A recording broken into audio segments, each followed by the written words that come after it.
عَمَّ يَتَسَاءَلُونَ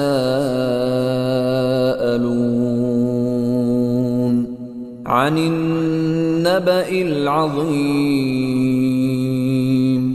الَّذِي هُمْ فِيهِ مُخْتَلِفُونَ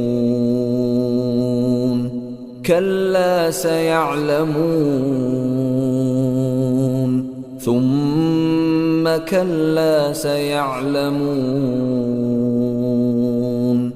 أَلَمْ نَجْعَلِ الْأَرْضَ مِهَادًا وَالْجِبَالَ أَوْتَادًا وَخَلَقْنَاكُمْ أَزْوَاجًا وَجَعَلْنَا نَوْمَكُمْ سُبَاتًا وَجَعَلْنَا اللَّيْلَ لِبَاسًا وَجَعَلْنَا النَّهَارَ مَعَاشًا وَبَنَيْنَا فَوْقَكُمْ سَبْعًا